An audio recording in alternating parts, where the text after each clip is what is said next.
This is Nikki Collins. Jordan Canada. Essence Carson. Liz Candace. Imani Media Stafford. And you're listening to WNBA Weekly. How's it going, WNBA fans, and welcome to another edition of WNBA Weekly, your source for all things WNBA and women's basketball. I'm Steve Schwartzman. I'm flanked again with, we had a good streak without him, and then he's just like Iron Manning it the last couple weeks. Logan Jones. How's it going, Logan? I like it. I feel like I'm in the zone. Carrying things from one week to the next helps me stay on top of my bad predictions. So yeah, that's good.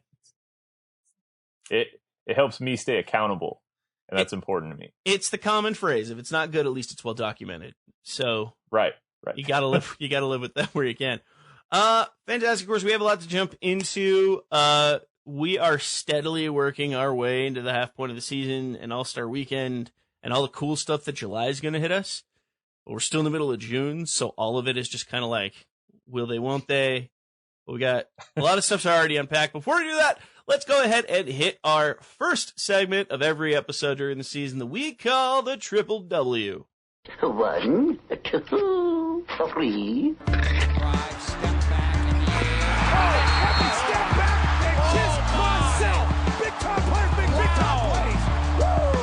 And the winner of the Most Valuable Player Award is... You are the one! The way I see it, you owe Tina an apology. Watch me. So the Triple W, of course, stands for the WNBA week that was. Is our chance to give out some weekly awards from our hosts, as well as some extra commentary on that. So let's hit the pipeline. First things first, your MVP for the week. We're going to kick it out really quick to Jason with that nom. Yeah, Steve, today's MVP, I'm going to have to give it to someone that I think really helped their team achieve a lot this week, and that's Elena Delle Donne. Elena Delle Donne played in 3 games, averaging 19.7 points per game and 12 rebounds per game. And while averaging those statistics, Washington went 3-0 this last week. So played in 3 games, they won 3 games, a lot due to her work on the board and also her point scoring. So big week for Elena Delle Donne. I think she's a real big reason that team did so well this week. And quite frankly, I think it's a reason they're going to do well the rest of the season. So congratulations, Elena Delle Donne, this week's MVP. Awesome. Let's move this on steadily onward with our Rookie of the Week. Logan, that be you. What you got? This week's Rookie of the Week is Tierra McCowan. She averaged 10 points, 13 rebounds over 3 games. If you average a double-double, it's probably going to get you into this position because, honestly, finding Rookie of the Week has been kind of difficult the last few goes of it. So we'll go dig more into McCowan and her team later, but congratulations on Rookie of the Week. Fantastic. And, of course, you guys have been waiting for the question. Kyle Haywood, what was the play of the week? What's up, guys? Kyle here with your play of the week. Now, I had something else in mind leading up all the way through the week until Sunday, when the Aces took on the Wings in Las Vegas, and I think you guys all kind of see where I'm going with this, but I would have a really hard time passing up the absolutely insane assist that Sydney Colson had to Derek Hamby. Now, you guys are all, I'm pretty sure, aware of what I'm talking about, the kind of losing the ball at half court. Colson takes it and just throws it behind her head blindly, knowing that Hamby's down the court, and finishes it. Now, the play in and of itself, I think, is worthy of the Play of the Week nomination. However, I think what adds to this play is the fact that prior to back-to-back assists from Colson to Hamby, the Wings were actually ahead. And this kind of kicked off, this put the Aces in the lead initially, which kicked off an absolutely insane second quarter by the Aces, where they outscored the Wings 27-10 and never looked back. So while the play in and of itself was huge, I think the momentum shift that it caused, where Dallas had to immediately take a timeout afterwards, because I mean, how do you recover from something like that? And that really seemed to be the turning point for the Aces. So for those 2 reasons, I'm gonna give it to Sydney Colson with the sweet dish to Derek Hamby. Awesome, Bo Bossum, and with that, everyone, that was your WNBA week that was. All right, so before we get into our main topic, which is a very, very serious topic, everyone who's listening to the show knows that when Logan and I are on the show, we talk about very serious topics. But before we dive into that, sounds like you have a little bit of a fever, if you will. You were talking on McCown. It sounded like you had a couple thoughts. So I'm gonna give you the floor for a minute. I want to throw Fever fans a bone a little bit here, because I've been really hard on the Fever basically for the entire runtime of this show, dating back to when we began the show.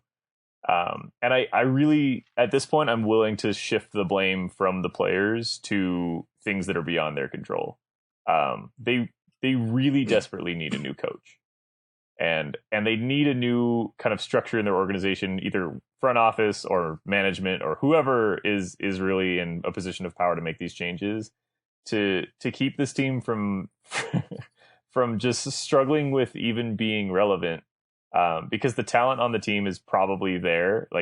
We were talking in pre-record about how a lot of teams this season might find their way into the playoffs, whether they're playoff ready and great and contenders or not. Yeah. It's really wide open, and I'm still afraid that the Fever are going to hurt themselves because they're just not ready to take any risks or make any big changes. And I'll put some actual numbers to this so that's not quite so abstract. This latest game that they just lost to the Storm, 65-61, it was a bad game on both teams' parts. Neither team shot very well. The Fever actually out-rebounded the Storm. They shot more free throws than the Storm. Honestly, they did a lot of things right on paper, but ultimately the Storm were just really consistent. They scored basically 16 points every quarter, and the Fever couldn't do anything about it. And a lot of it has to do with basically getting nothing from players that are playing really heavy minutes. When you get 2 points from 30 minutes from Laney, and Candace Dupree is playing upwards of close to 40 minutes, and she's only giving you a pair of field goals. There's there's just a lot that can be done to the rotations in this roster and to the makeup of this roster that isn't going to be done until basically they get someone new in charge. And it hurts because I just mentioned McCowan was my rookie of the week.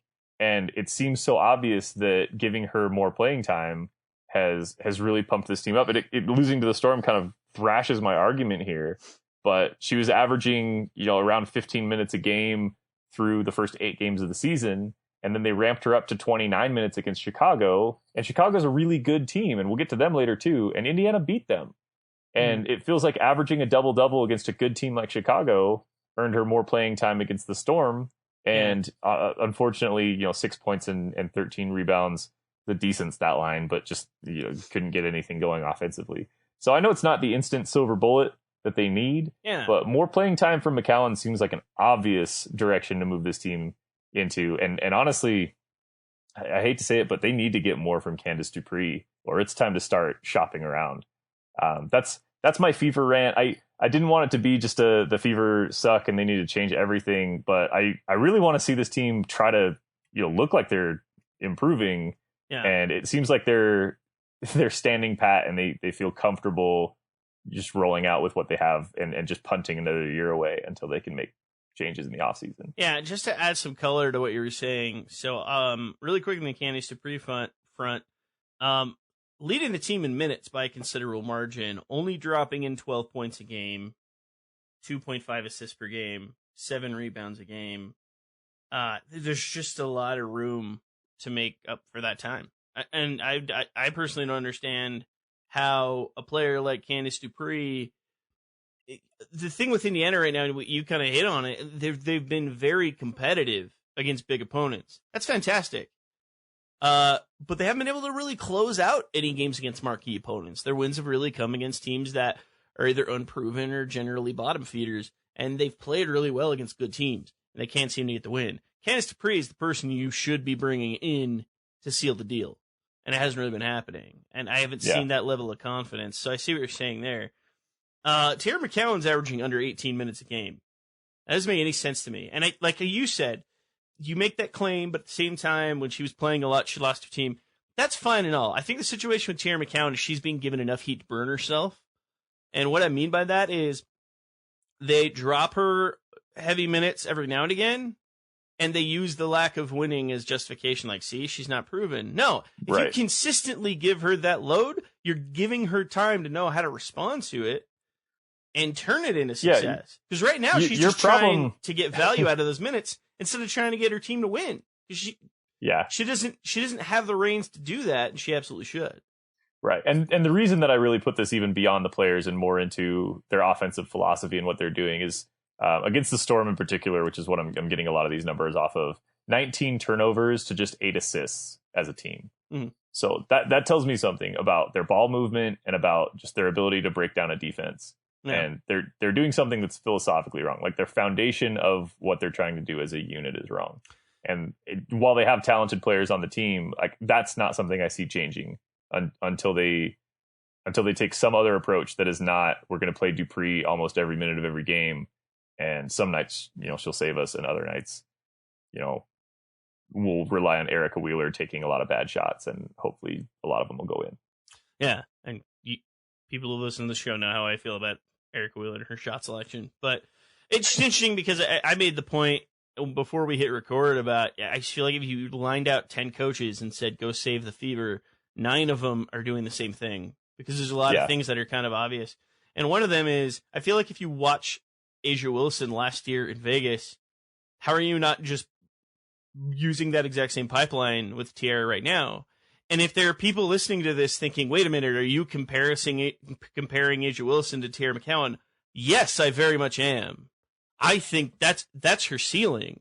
I'm not saying she's quite there. Asia Wilson walked in a player, like was bona fide. Sure. Tiara McCowan's not there, but could easily make up that gap if given the opportunity. And that's what's frustrating, is I think Vegas leaned heavily into it, because why wouldn't they? And I don't see why the Fever don't. I don't know how you don't walk in the situation to have a what the hell mentality. It's like, let's try it. Yeah. Nothing else has worked. What do they lose by turning the keys to this organization over to McCowan and youth?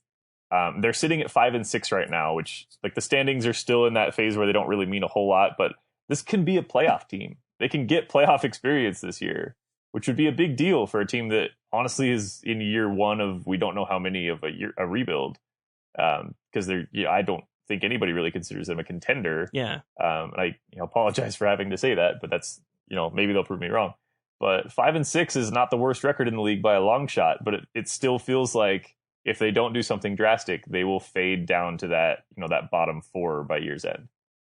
Yeah, no, completely agree. So, I mean, that's a constant case I'm looking at, because, the other thought that I keep having is, last year, the Fever as they are right now don't stand a chance. This year, just off the spectrum of what's gone on in the league and injury, like there's been a lot of injuries, they could easily trip their way into an 8th seed and find their way to the playoffs. Like, that could happen.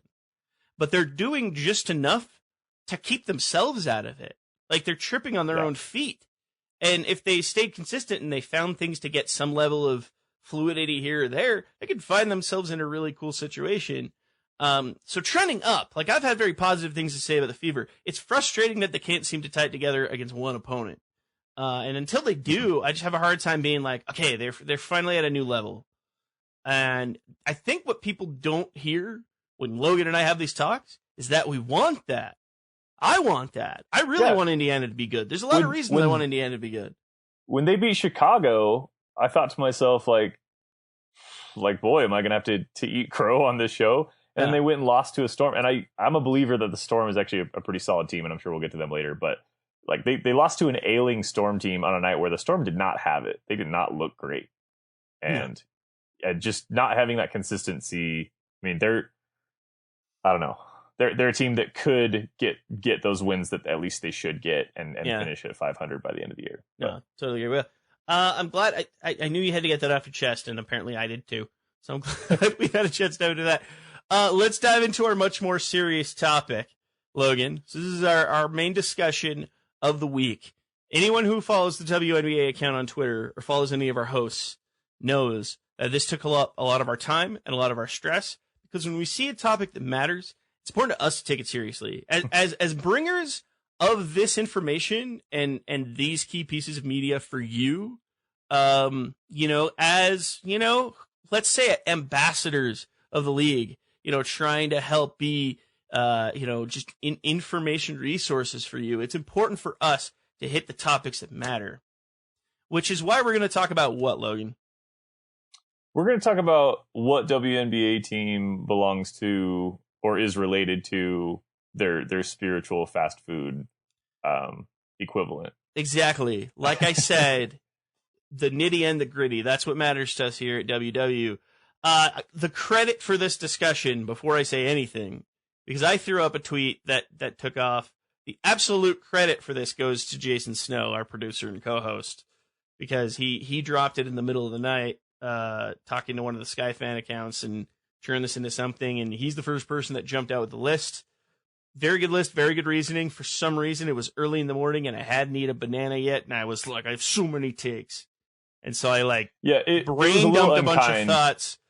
He dropped that on us in the morning, and we all had work that day, and he did too. And it was it looks like nothing's getting done today, because if you drop a list in front of us, especially if it has to do with fast food chains, the takes are going to start flying. It's just sorry, early work. And often. I hope you weren't planning on me doing stuff, because this matters. Yeah, and then I spent probably a good hour. That's embarrassing saying how long I spent on that. And then, I just happened to throw it up on Twitter, and a lot of people had takes. And I love that.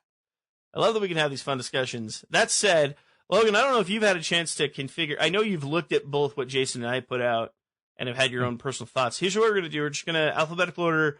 We'll see how quickly we can do this, because I know how much time we can easily take on it.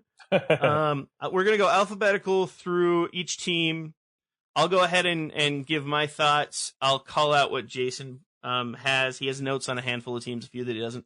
And then Kyle, and in fact, Jason, in post, if you want to expound on your thoughts on these teams, you're welcome to. We always love to hear from your voice and also see your beard. But then, Logan, I especially want to hear what you're bringing to the table, because I have a feeling if I know how our food discussions go, similar to our sports discussions go, is you get heated really fast. So, and just so listeners are aware, if you go and seek out this tweet, it's a Word doc that Steve put up on Twitter that our WNBA account retweeted. It's actually a pretty good primer for if you're not familiar with the current narratives and key players in the league.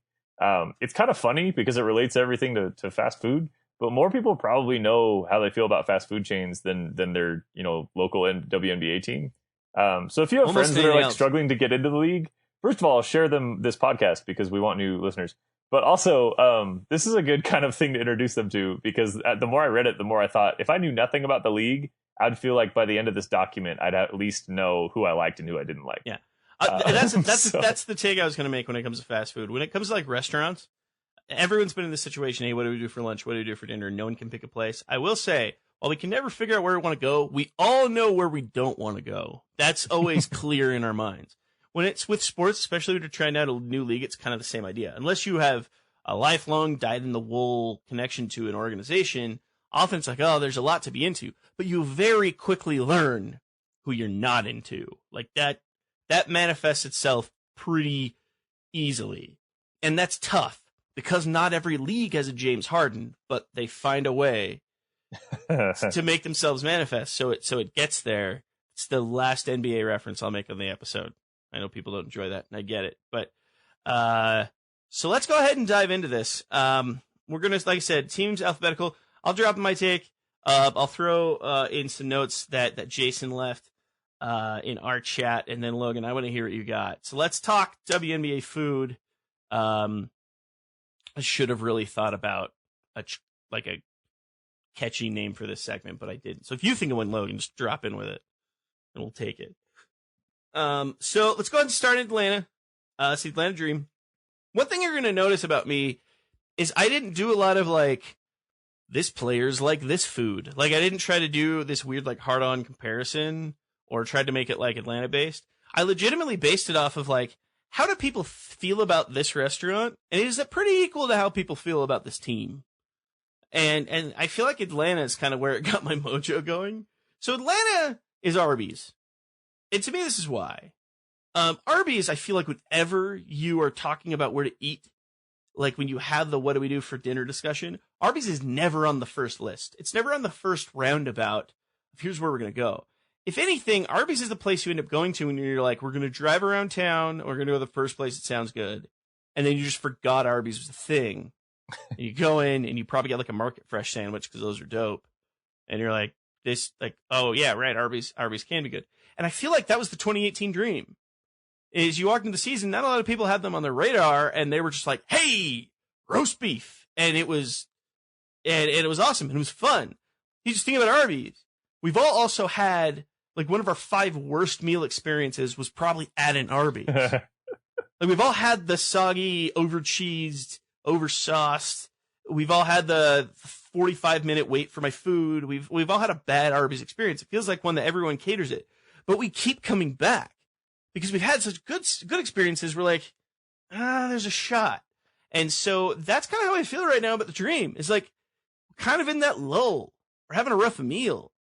But I have positivity that might be able to click it and turn it around because I've had really good sandwiches. Like, there's a chance. So that was kind of where my head was with Atlanta. Jason had a completely different take, which I thought was interesting. I'll just read his verbatim. He gave Atlanta Dairy Queen, which came purely out of nowhere. I didn't even think of Dairy Queen at first until I saw his. He said, sure, Atlanta's given us tasty treats during its 11 years as a team, but they've never quite put it all together with the quality meat and potatoes necessary to win a championship. So I think his general take is, Dairy Queen has like a gimmick that works. Maybe they don't have quite a full menu. So sort of get where he's coming from there as well. So Arbys, Dairy Queen. Logan, who are the Dream? I'll keep mine quick.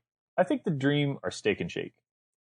And I think it's because everybody remembers at one point going to Steak and Shake once, and it was really good. Like, so surprisingly good that you might be moving it into your top echelon of restaurants. And you might even consider taking friends there more and making it a regular outing. And lately, it feels like every time you go with a different person who's never been, and it kind of sucks. And you're embarrassed that you recommended it so highly. And it sucks because it can be good. Like, if you're there and the seasonal shakes are on point, or if you have a good chef that doesn't make your burger so greasy, it can work, and all the ingredients are back there somewhere, but it's not being presented to you in its best light. And that's pretty much been the entire 2019 Dream season. That's like the exact parallel to introducing someone to Parks and Recreation, which is funny because there's a Parks and Rec logo just above my head right now in my room. Because it's that same thing, like, this is where it started, I couldn't get into it. And like, there's not a fast food version of get past the first 6 episodes, but sort of. Sure. No, I like that take. It's somewhat similar to the Arby's take, but I think that's interesting. Like, I've had a good Steak and Shake experience, but I also see where you're at, where like you build it up, you get excited, and it's like, no, but really, like, maybe you had the wrong thing. I don't know.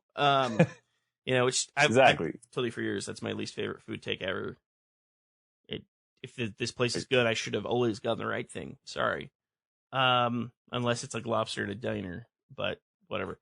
Anyway, so that's the Atlanta Dream. Let's move on to Chicago really quick. This is probably the one that got a lot of questions out of people, but I really think I can talk through it very simply because I think it makes a lot of sense. The Chicago Sky are Taco Bell, because I think Taco Bell has always been known to do a few things right. Like, yeah, there's people who don't like it, period, but I think there's always a handful of things. But I don't think people have been able to sit down and be like, no, Taco Bell's good because it's all, there's this brand and this all works. And what made Taco Bell work is they kind of did a bit of a like image change, and it came with like new logo and new quick image, and it also came with them leaning into some products that were like, these are going to be the new face, and it kind of just turned it into something different where, oh yeah, these are pretty standard. I think we can make these work, right? And I think I made the comparison, like, take the Doritos Locos Taco, take the Taco Bell Freeze, and take the Nacho Fries, and you've got James Wade, Diamond to Shields, Katie Lou Samuelson. Like, it's a team that's been riddled with talent. Like, some of the most talented players in the entire league in terms of what they can do. Like, the best triple-double machine in the league is on the Chicago Sky, Courtney Vandersloot. But the menu hasn't been put together. And in the last year or so, they've gotten the right pieces. I just feel like it's finally starting to work. And we're finally looking at the Sky as a threat. And it's fun. It's fun when Taco Bell's good. It's fun when the Sky are good. I'm going to kick it over to Jason really quick. He thinks the Sky are Wendys. He didn't have any immediate takes on that. But I think it's the same take as what I would assume, which is every piece is strong. player by player, there's a strong piece. I think Wendy's is that same idea. If you sit in front of like an item from Wendy's, it's probably good. I can't assume what his negative take on that, but he said they were Wendy's. Take that as you will. Jason, if you want to explain it, you're free to. But Logan, I'm interested to hear who you've got for this guy. The Chicago Sky are Chipotle.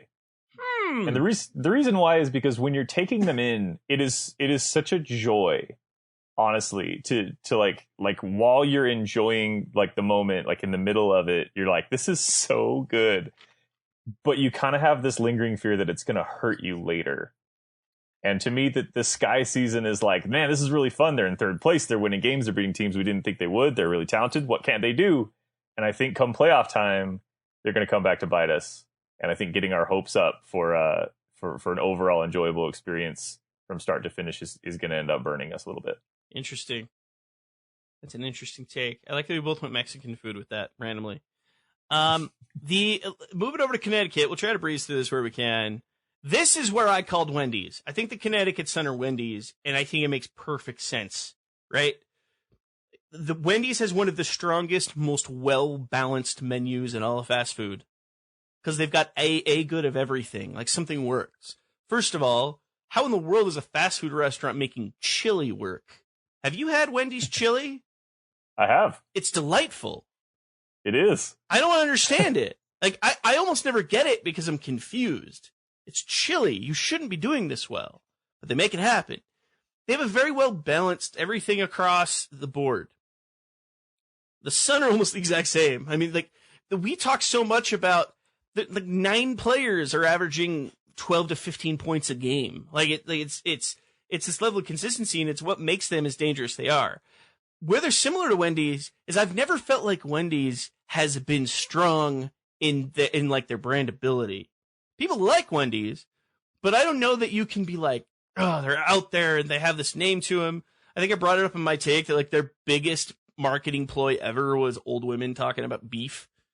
Like their biggest marketing they've done recently was like with this redhead dropping in on people, and she's pretty cute, so I guess maybe we'll eat Wendy's. They haven't really done that because I think Wendy's knows, like, our food. Come eat the food. Like, they let it do the talking. And that's where, like, my big take right now on the Sun is for some reason they haven't always been this big explosive discussion. We don't talk about them in the same way. I don't know if it's the state of Connecticut. I don't know what it is. My true feeling at this point is that the Connecticut Sun don't care. It really doesn't matter to them because they're just going to let their game do the talking. Like, here's the product. Like, hey, if you want to see if we're good or not, come try and beat us, and then you'll know. And that's kind of where I really felt on that side. Jason, on the other hand, went a similar route, but he went with McDonald's. And I think where we differ is I think Jason and I just probably see McDonald's differently, if that makes sense. So he said, consistent, well-rounded, arguably the best at everything it does, and yet never seems to get the respect it deserves.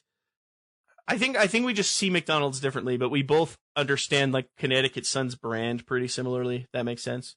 And again, Jason, you can jump in and correct me. You're more than welcome to. Let's talk about Connecticut. Logan, who you got?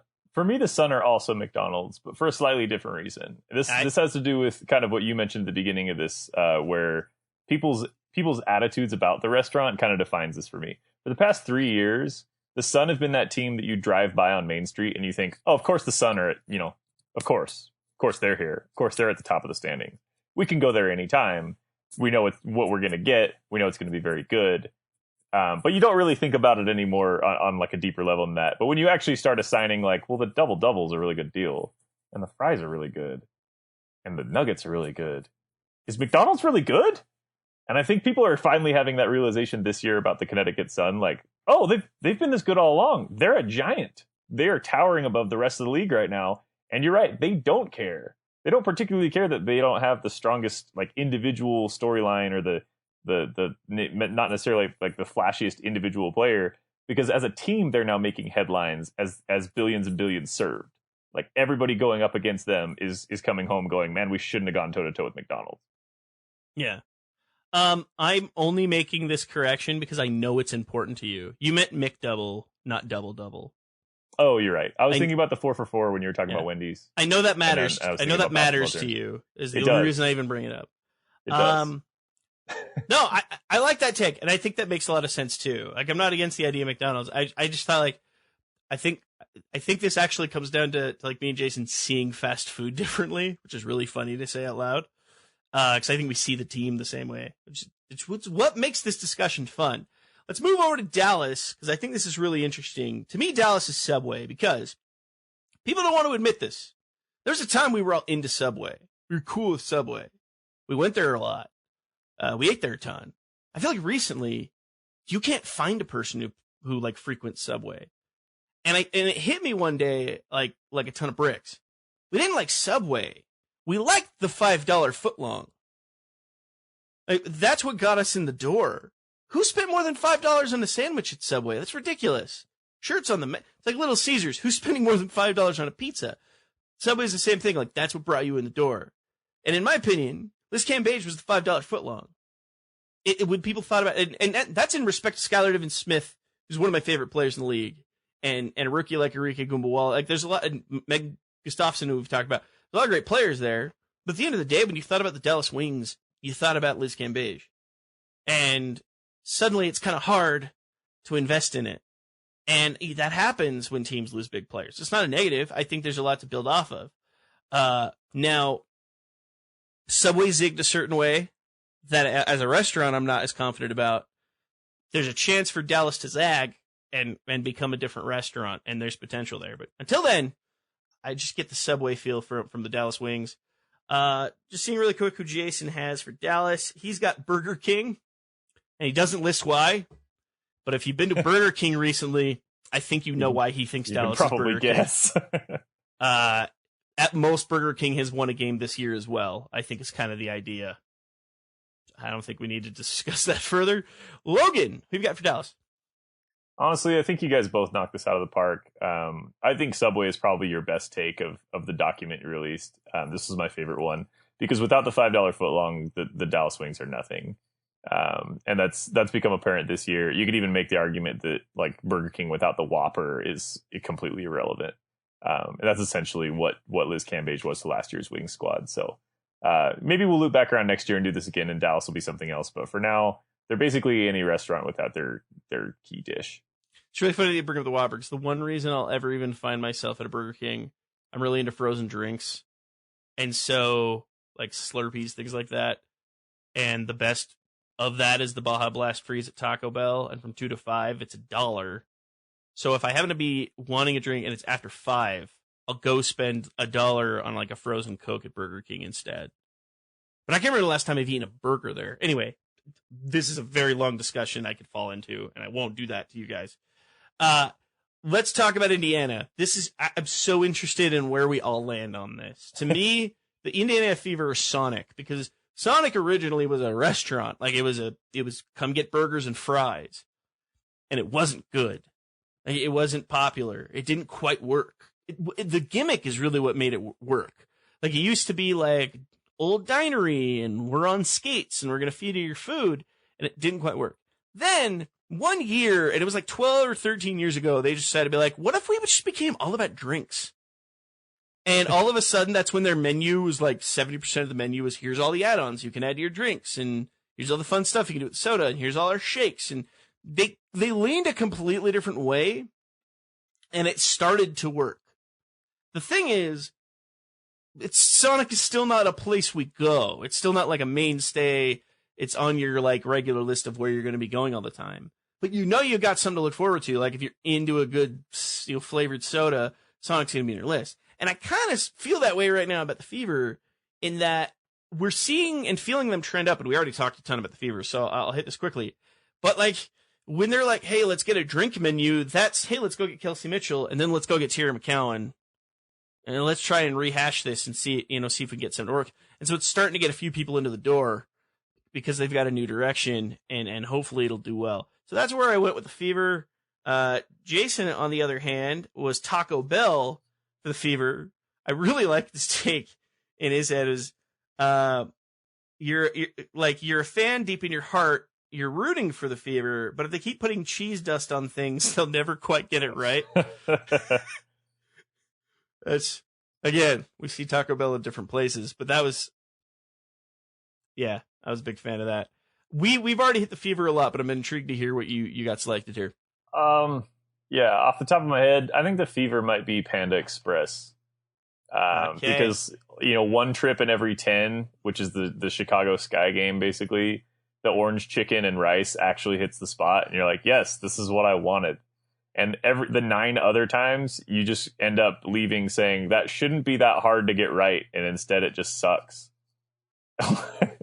And you have to convince yourself to go again next time because like somewhere in there's a decent batch of orange chicken that's fresh off the grill and it's worth eating. Yeah. But I almost never get it. The other side of it, first of all, that 1 out of 10 times for me is when the honey sesame chicken's on menu. That's good stuff. But another comparison I want to make really quick because I like where you took this is you think Panda Express is really good if there's not really any Chinese in your town. And that's what you've got. Like, we finally moved to a town that's got a couple of really good Chinese restaurants, and it's really easy to be like, they don't quite do it right, obviously. I almost feel like if you're in Indiana, if you're a Hoosier, it's a little tougher to be able to see the forest from the trees. Like, here's kind of what we have product-wise. But if you're outside looking in and you have aspects to other teams, you're able to go, yeah, but comparatively, it's not quite there. But if you just have the vacuum of looking at that roster, you're like, oh, yeah, there's a lot to be excited about. And that's true. But, it's just a different story. So that's my weird take there. Because I've lived in the Panda-only town. And, we all went to Panda twice a week. Because we're like, it's not bad. It's good. It's good. And then you finally go to a town that you're like, oh, that's what Chinese food tastes like. Oh, might be. This might be my the one I'm most excited about. For a lot of different reasons. We're going to talk about the LA Sparks. This is where I brought in McDonald's. This one's really easy. I think if there's any one team in the league that's corporate, they care about that corporate view, it's the Sparks. Like I put in here, they fired one of the most historic coaches in the entire league so they could hire a publicity stunt in Derek Fisher. They're very corporate that way. They're also one of the few teams that seem to care the most about their image. And it's very similar to what you already talked about with McDonald's on that end. But on the other end, because of all that, it's really, really hard. Like if you met someone that told you McDonald's was their favorite restaurant, you wouldn't take them seriously. And I think unless you live in Los Angeles, if you say the LA Sparks are my favorite team, you're basically going like, okay, so you're a bandwagon fan and that's a team you've heard of. Like it's hard to be a real dyed-in-the-wool Sparks fan and not get an eye roll. And that sucks because there's a lot of reasons to like the Sparks, but I've kind of noticed that on that front. So that's where I threw the Sparks in. Jason wants to claim that his pick wasn't obvious. He went with In-N-Out. He specifically says, this is not because of the LA connection. He says, LA is the most unchanged brand in the WNBA. See the photo of the original 8 teams. He talks about there's just a lot of roster and brandability that's kind of held sway, and I guess that's one of In-N-Out's big things is their menu is pretty much not changed. So it's an interesting take. But again, it's not because they're both LA based. Just want to make that clear. Sure. Logan, talk to me about the Sparks. I think this year's Sparks might be Little Caesars because as soon as they cooled off, they have been not very good. They started off 4-2, and we thought maybe this is just what the doctor ordered. And now they're on a 4-game losing streak because you can't microwave them back into relevancy. So, and when you're talking about the Sparks, you're saying that cooled off figuratively. And when you're talking about Little Caesars, you're talking about literally. I mean, literally turning into pizza gum. Like when the cheese isn't hot. Yeah. When it's not hot or ready. When it's not hot, I'm not ready. If you want to extend this further, I think Coach Fisher might be the crazy bread because early in the season, I was kind of like intrigued. And he was even drawing some attention to the travel and accommodations that WNBA players receive as opposed to NBA players. And I thought that was some good publicity for the league. And as soon as the team started losing, he just kind of disappeared. And that's first of all, my wife, that's disappointing. if we ever get Little Caesars, the only thing she wants is crazy bread. So I get that to a point. But to tie to that point additionally, I think Little Caesars kind of works because every now and then you could go get high-end pizza, but Little Caesars hits the spot. It happens every now and again. And that's kind of where, like, no, I'm into the Sparks. Like, and again, this is not like, I don't find the Sparks an unlikable team. It's just hard to really lean in with them. It's an interesting dichotomy there. So I like where you went with this. Let's move on over to the Aces. This is where I dropped In-N-Out. And I think a lot of it is because In-N-Out to me is the most polarizing restaurant possible. Because we used to do segments on our old show, This Is Important, where we do debates every episode. And we used to do just, is blank good or bad? And we did is In-N-Out good or bad? Keep in mind, Jason was good, Logan was bad. It was one of the most split ones we've ever done. Because you either love it or you hate it. There is no, I'm all right with it. Like, that person doesn't exist when it comes to In-N-Out. And I'm not to say that there's love and hate with the Aces. But when the Cam-based trade happened, you were either all in on that Aces train, like they're going to tear through this league, or you immediately like, I got skepticisms and I'm just not going to buy into this league, like into this team. There was just so, like, there was no one there. There was not one person that just went, it'll be interesting. We'll see what happens. Like, it was, you had to take one side or the other. And I think with In-N-Out, like, if someone even brings it up, you immediately need to declare what side you're on. And if you're on the fence, it's just like, no, you're not. You know how you feel. Just come out and say it. Talking about Vegas with Jason. I think this is his last that he has note takes on. But he gives this to, for Vegas, he gives, oh gosh, sorry, I lost his notes. There it is. To him, Vegas is 5 guys. And he says LA was In-N-Out. He says it's similar to that branding with LA getting In-N-Out, but it's newer and it still has a lot to prove. Which, if we're talking about 5 guys in a vacuum, 100% how I feel about it. Like, it's, in fact, I like that take because 5 Guys to me is one of the most overhyped restaurants. And it's one of those, like, it's hard, it might be hard to get into the Ace for some people just because of the level of hype. If people talked about them less, a lot more people would be like, no, they're good. Yeah. These are good. So what do you got for Vegas? Let me do something here. I'm gonna fill out the trifecta of burger restaurants that are often compared to each other. For me, the Aces could be Shake Shack. Because it's not an easy place to buy into. It's kind of an expensive place to go for a bite to eat, but your expectations are high.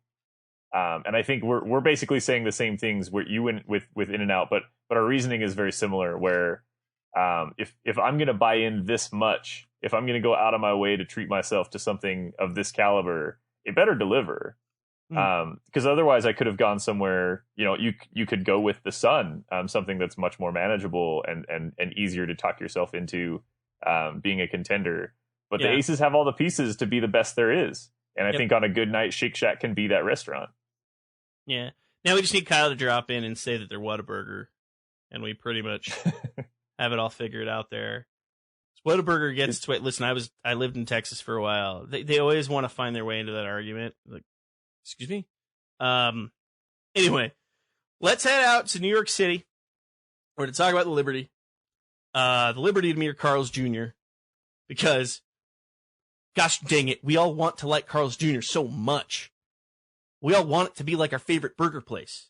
They flame broil their patties. It seems pretty good.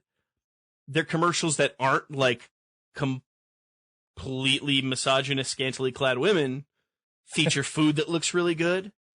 Down to and you want to be into it. But good heavens, we go to Carl's Jr. once a year. Like, it's just, for something about it doesn't click to where we're able to lean into it. But the last couple of years, Carl's Jr.'s made enough moves that I think enough people have started to lean in slowly. They have a really good breakfast menu that's biscuit heavy. And a lot of people that are into biscuits are going to be into that. And surprisingly enough, Carl's Jr. has some of the better milkshakes you'll find out of the blue. So they've made some changes. To me, Key Nurse, Asia Durr are trying the hardest to breathe life into the Liberty. Because Key Nurse Asia Durr, Tina Charles. How badly do we want the Liberty to be good? And that's almost how I feel about it. It's like, it's not quite there, but they're getting stuff to work. We talked about this at the beginning of the year where it was like they were consistently losing games and Tina Charles was dropping like 24 and 10 every single night. And it was finally until Kia was scoring a little bit more and Asia Durr was getting a little more comfortable and Tina Charles could do less, that they started picking up wins here and there. That gives you some hope. That's kind of where I saw New York. Jason, on the other hand, where is the Liberty? He's got Steak and Shake for Liberty, and I don't have a comparative point on that for him. I apologize. And honestly, it's because I don't know Steak and Shake very well. I think I've gone once, and it was in Vegas. You know how Vegas weirdly has every fast food restaurant Everything, that's from every regionally region. locked. It's why I used to love going to Vegas now that I live in Utah, because that's where I could get in and out.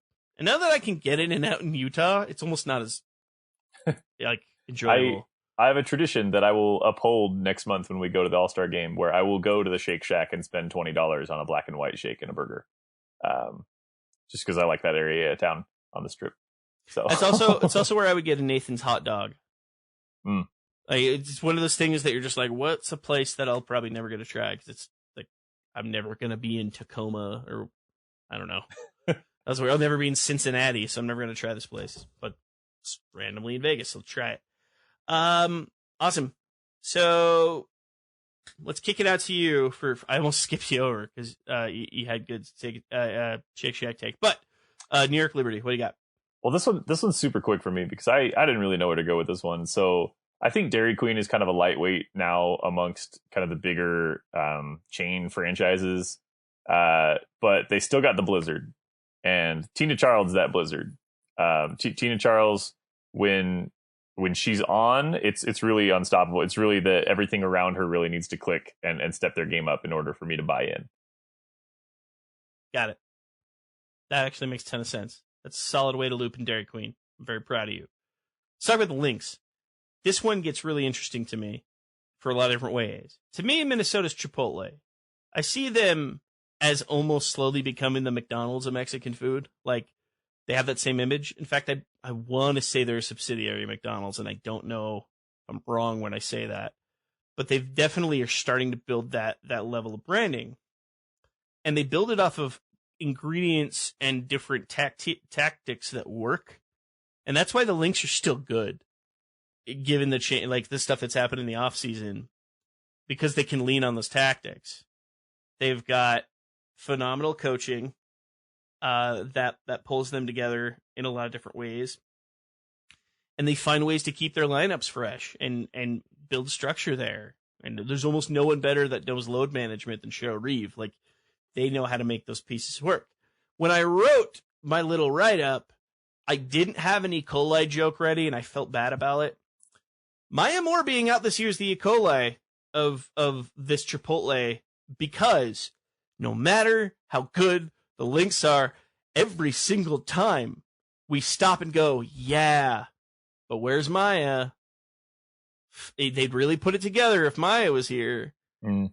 And you can't, if you're the biggest Chipotle, you can't bring it up for a second without someone being like, but the lettuce, they're going to kill you. Like, it's one of those, it's always the lingering thing. Like, they'll never not be associated with it. And for some reason this way, it's hard for the Lynx to shake that. It's crazy because they're playing really good basketball right now. Jason gave Chick-fil-A to the Minnesota Lynx. And I think a lot of that is the same thing is, however you want to swing it, they're gonna put up quality food. And again, Jason, tell me if I'm wrong, but that's how I'm feeling your take. I don't want to put words in your mouth. Logan, talk to me about Minnesota. For me, the Minnesota Lynx are your local ice cream truck. Because if you catch it on the right day, if you're home when it's coming around, you're not even giving them a restaurant. No, I'm being creative because it's fun and we're 40 minutes in. I'm waiting for the end when you're like, the Mystics are a carpet.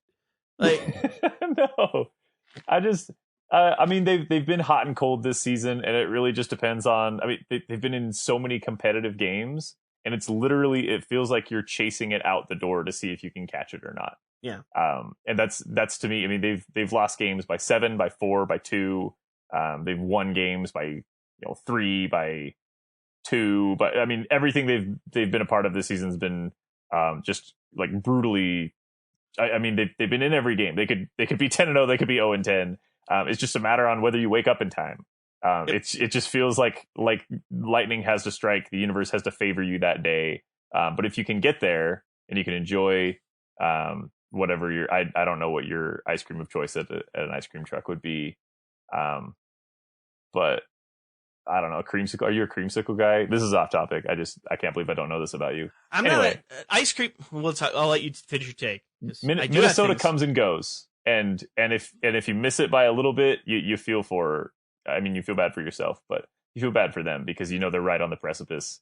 But they're missing something. I know. I really like that take, which is interesting because you came with a good curveball.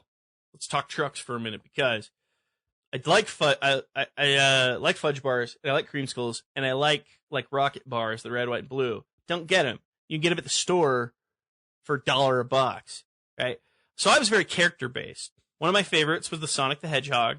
It had like a blueberry or blue raspberry flavored ice cream, and it had the gum eyes. You always want something with a gimmick. Get those gumball eyes.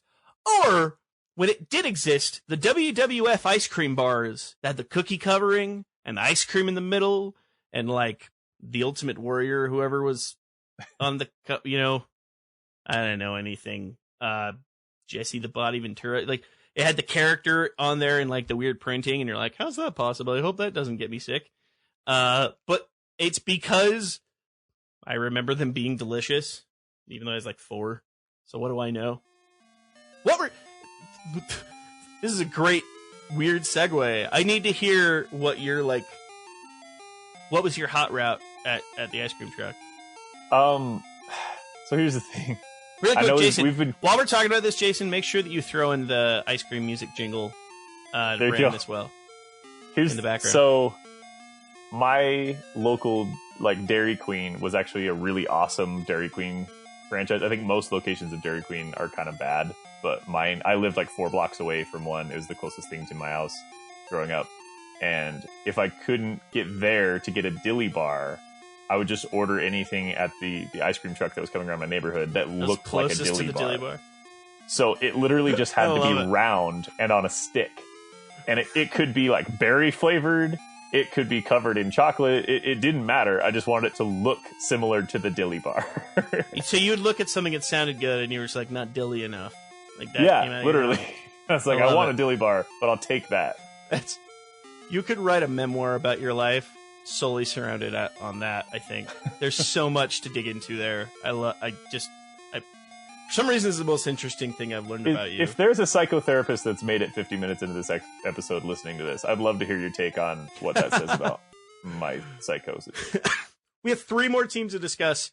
We've taken up a lot of real estate as it is. So jumping in real quick, the Phoenix Mercury. To me, the Phoenix Mercury are Del Taco. I discussed this solely because of the sauces. Because I think what really makes Phoenix who Phoenix is they are full of some spicy sauces. Like play-wise, personality-wise. You've got the Del Scorchos, like Alana Smith, Sophie Cunningham, even Brianne January, like some of these younger players. Those are the Del Scorchos. Then you have your veterans, your Del Infiernos, Tarasi, Bonner, Greiner. There's so much hot sauce on that floor, and it works. The other side of it, and I think I discussed this in the write-up, that's important to me, is, Logan, you and I have talked about this. Like, this ties to the Phoenix fan base, which, when we got to know the Phoenix Mercury, their fan base is phenomenal. Have you ever met someone who likes Del Taco? Yeah. They don't just like Del Taco. Yeah, they're like, you haven't been? It's their life. We gotta go. They have a Pinterest board about Del Taco. They are loyal to Del Taco. If you even bring up Taco Bell to a Del Taco fan, they'll never speak to you again. For some reason, people heavily loyal to that place. If you haven't noticed this, people listening, if you haven't noticed this and you live near Del Taco, start to integrate that chatter into some people you know. You will be shocked to find people that are just dyed-in-the-wool Del Taco people. It truly gives you a good understanding of society. To me, that's the X factor in Phoenix. Die hard. They've got a fan base that they should be proud of, and I think that's awesome. That's Del Taco. Jason, that's not Del Taco. That's the Phoenix Mercury. Jason gave Phoenix Carl's Jr. And Logan, who you got? Phoenix Mercury is Papa John's because it's going to be here like super soon. It's almost here. When Tarazi comes back, everyone's just going to agree around a plate of pizza. Like, we all agree this is the best, right? Like, this is like, we've been talking about a lot of burgers and fries, but is she the garlic pizza. butter that comes in every box? Yes. It's like, but guys, have you dipped it? The Phoenix Mercury are Papa John's because they're 10, 15 minutes away, and then they're going to beat the snot out of some of these other restaurants we've been talking about. Yeah. And there's always value in that team. Like, you can always find value in the Phoenix roster. There's always value somewhere with Papa. No one's paid for a Papa John's pizza full price ever. Doesn't exist. Because they always find a way to establish value. I like that take quite a bit. Let's head out to the Storm. This is where I gave the Chick-fil-A treatment to the Storm. And it's for the two things that make Chick-fil-A great, I think is what make the Storm great. First of all, the food's good, and they have the assets to make the food good. And I think that's what you find even in the current Storm, is they found ways to turn these ingredients into solid pieces of food. Natasha Howard being the main thing. Right now, to me, Natasha Howard is the frozen lemonade of the Seattle Storm. They're just like, yeah, we're missing a high key piece, but this is who we're building up. You just wait. And it's working out for them. Second of all, one thing always comes up with Chick-fil-A is the service. And people might think this is controversial. The Seattle Storm, to me, are one of the most likable rosters of any team in any sport. Top to bottom. Serviceable. They're great locally. They care about their area. Charitable. And great personalities. You can't see a shot of, like, even if she's not playing, a shot of Sue Bird in a denim jacket, hoodie, and a Pearl Jam t-shirt sitting on the sideline with her team. You can't look at that and be like, nah, not cool. No, that's the coolest person you've ever seen. And that's the Seattle roster. So that's where I took that with Chick-fil-A, food and service. Seattle Storm was Jersey Mike's for Jason, and that's definitely one I don't know how to dive into. I've been to Jersey Mike's once, but it definitely seems confident in that. So I'm interested to let him tie into that a little bit more. Logan. The Seattle Storm are a really good Olive Garden. First of all, fast food? Hold on. Because when it's in season and when the never-ending pasta dish is in session, I think they're head and shoulders above the rest of the teams we've been talking about. I really think that start to finish, they're the best team. I think they won the title last year, and they proved that not only was it just kind of a hot streak that they were on, but that altogether they have the talent to be a step above the rest of the kind of the echelon that we've been talking about here. The problem is sometimes when you go on the road and you go to an Olive Garden that you're not familiar with, it's not as good. Seattle's 4-0 at home this season, not so much on the road. 7-3 overall. They're first place in the Western Conference. You're going to be technical about it. But you're the smart guy. But the home Olive Garden is unstoppable. You know exactly what you're getting. Natasha Howard has come through in a massive way with the house salad and breadsticks. You went to school with everyone on that staff, so they're always gonna toss you a free drink. I really do. I wanted to do a little something special for them because obviously they're missing key players this year, and I think that's significant. But this roster, and especially this coach and what he's been able to do with this team in his capacity, even battling with cancer and all that, to me, I think they're the class of the league right now. And they might not be the team to beat this season because of all of those injuries that they're obviously going to be dealing with the whole season. It's not like a Tarazi situation where she's coming back. But that's my 2 cents on Seattle. I like it. That is interesting. We're gonna have a long talk later about is Olive Garden fast food, because I actually think that is an interesting discussion in and of itself. Does it pass the restaurant Mendoza line, which is Chili's? Is it there across the spectrum? I'm correct. Anyway, let's into our final team, and then we're gonna that's talk really good basketball again. The Washington Mystics. I gave the Washington Mystics Dairy Queen, very similar to a Dairy Queen take you had earlier, but there's 2 segments of Dairy Queen. There's their food and their dessert. Their food is their defense, which Dairy Queen's food is better than people want to give it credit for. A lot of people have never tried Dairy Queen's food. It's actually surprisingly good. Decent burgers, decent chicken sandwiches. If you're in Texas and possibly other places, you can get what's called a dude, which is a chicken fried steak sandwich. Ooh. Honestly, pretty good food. But it's never known for that because when we look at Dairy Queen, we're not thinking about their burgers. We're thinking about their freaking dessert and their blizzards. That's the Mystics offense. No team scores better than the Mystics right now. And they're cool with that. Come and enjoy our ice cream. Come watch us score in a high octane form, swarming around the court, much like what? Much like a blizzard. Snow is just going everywhere in a blizzard. Father's Day was last week, so I had to expand on it. Jason, final thought with the Mystics right now. What's Pita Pit? It's interesting. I don't know anything about Pita Pit. I went to Pita Pit a lot when it was in my college town, and it's basically Subway but pitas. So I'm interested to get in touch with him, or maybe he'll jump in now. We'll see what happens. Who do you got for the Mystics? This is where I put Wendys. I think Washington Mystics are Wendys. Strong, solid foundation, which is the dollar menu or the 4 for $4 deal, whichever have you. Elena Delle Donne is the Frosty that ties everything together. This team is built for the playoffs. They probably won't finish the regular season with the best record. They would be the team I would least want to see in the playoffs. This is a team that is primed to make a deep run. I think they were primed to do it last year, and then Delle Donne had her knee issues. This is going to be a sneaky good team. The kind of thing where if you compare Wendys to all the other restaurants we've been talking about here, almost head to head against every one of them, you're going to say like, yeah, they have a lot of good opportunities and a lot of good qualities, but which one would you rather have right now? Yeah. What's funny is they're not even sneaky good. Like, I totally get what you're doing. They're going under the radar because the Suns got off to this hot streak where they're 9-2, and so they're taking all the headlines. And then we're going to look down and see that Wendys is like, hey, by the way, we still do spicy chicken sandwich and chili on your potato and a Frosty for $4. And we're going to be like, oof. Really quick, an interesting take on Wendys in general is where I think this actually fits really well. If you judge the teams with their counterparts solely based on their fries, you'll learn a lot about these teams, right? Like, I had Vegas as In-N-Out, and that's the one big thing with In-N-Out is I'm an LA native. Their fries are putrid. Like, they're terrible, and it's a big mark on the team. And Vegas has a couple pieces, or they've had a couple, more like that, they've had a couple games this season that have been, here's the fries. We're not going to give you no double-double, no Neapolitan shake. Here's the fries. That ain't going to get you far.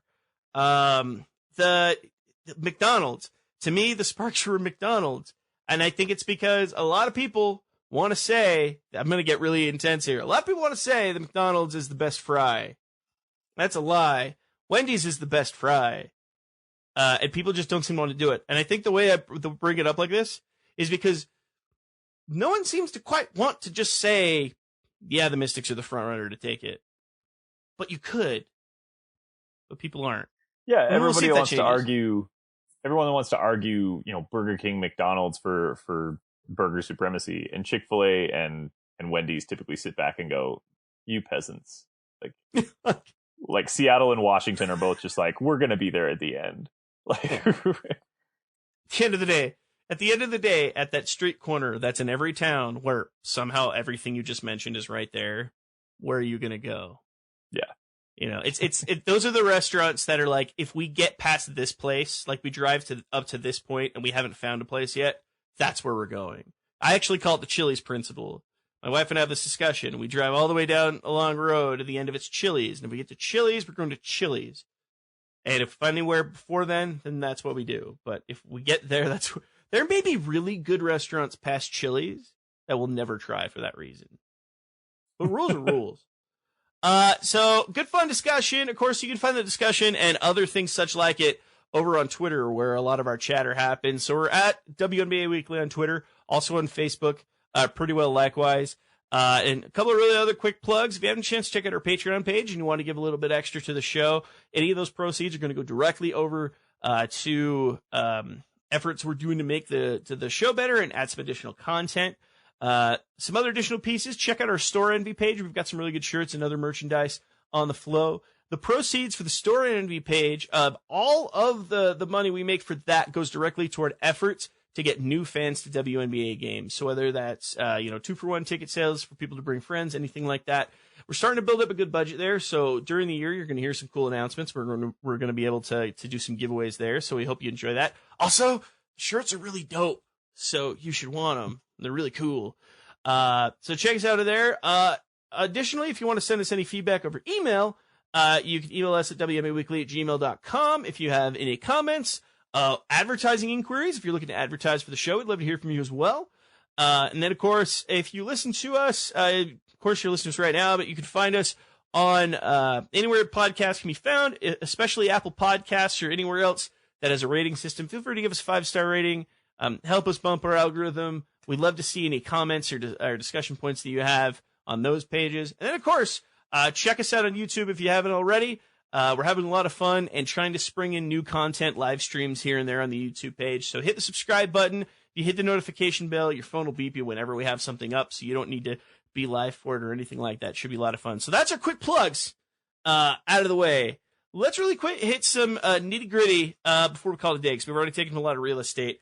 But let's talk a little bit of ball with our game of the week. Ladies and gentlemen, this is the main event of the evening. And now,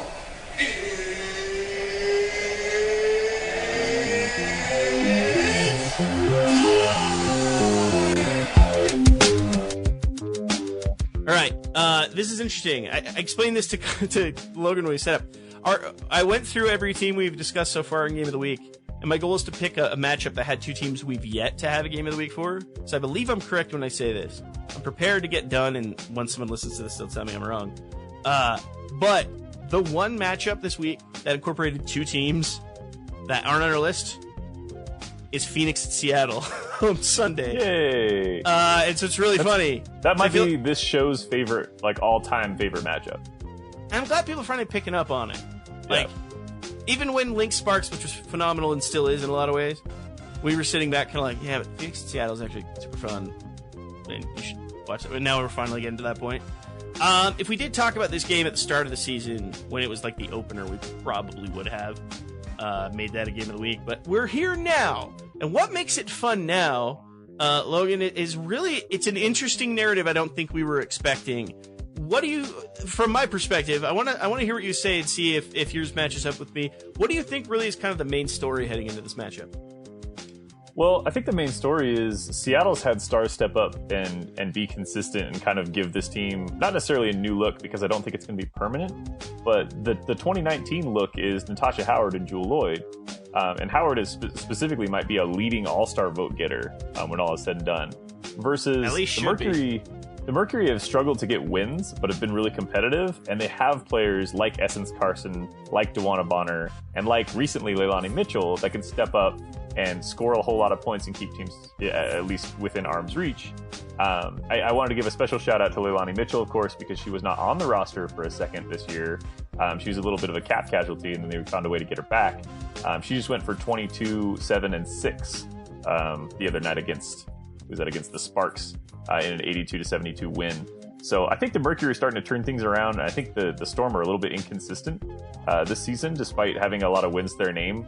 I think they've also played a lot of teams that maybe were just on the easier side of beating. So this is going to be a really good matchup. I think this matchup's been good every time we've seen it for the past two seasons.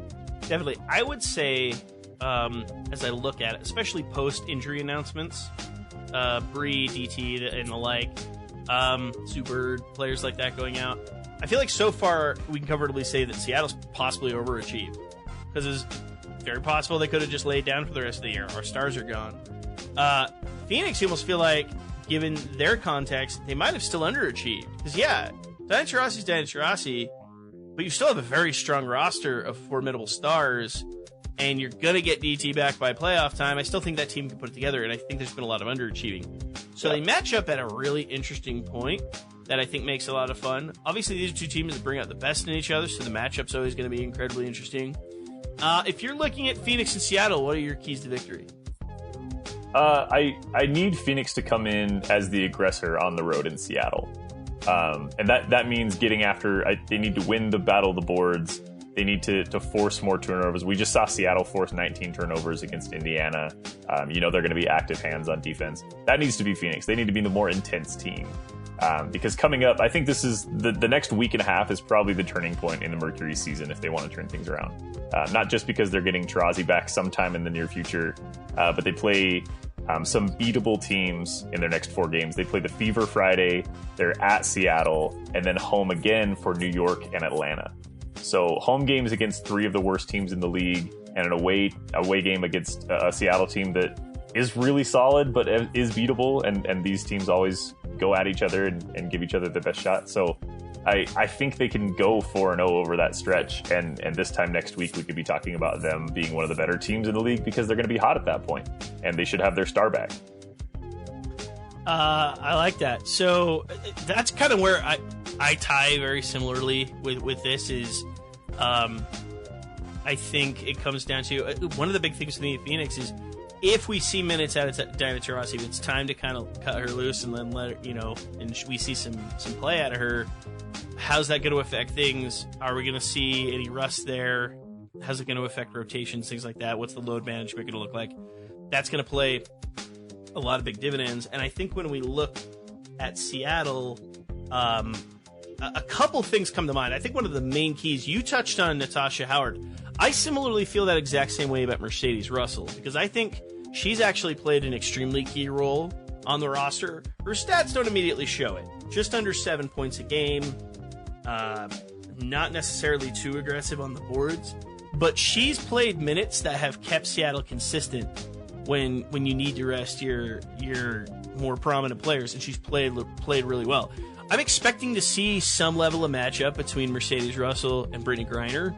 Is she going to do enough to be able to maintain that momentum so that Seattle can build on it? So that's one of the main players I'm looking at. Obviously you called out Leilani Mitchell. I'm interested to see if she carries the mojo from the Sparks game into the week, because I think if a couple players in Phoenix catch mojo, then it might be gangbusters, just like you said. So yeah. Lot to unpack there, but let's cut right into it, Logan. Let's talk predictions. Who's winning this game? I think Phoenix is going to get another huge night from Leilani Mitchell, and the Mercury are going to win this on the road in Seattle. In games where Mitchell has played 25 minutes or more, she's averaged 20 points, and she's been basically the catalyst that they need to basically step up and be like that X factor that comes from an unexpected source. Yeah. And I think she's going to get into a groove. She's been inconsistent this year because her playing time's been inconsistent, and she's just had different matchups and different looks. But I think against Seattle she matches up well. And I expect her, obviously Griner's going to show up. I don't want to discount anything that the Stars are going to do. We mentioned that Griner and Natasha Howard are really the key head-to-head matchup, but for that reason, I'm going to take a Mercury team in as close to a must-win game as you can get this early in the season by about 6 points. I'll call it 86-80. Yeah, that's pretty solid. Honestly, and this isn't me doing the zigzag thing. I'm going with Seattle on this one. I think one of the main things is I'm doing this assuming we're going to see Diana Taurasi on the court this week. And I actually think that's going to be at a detriment to them for the time being.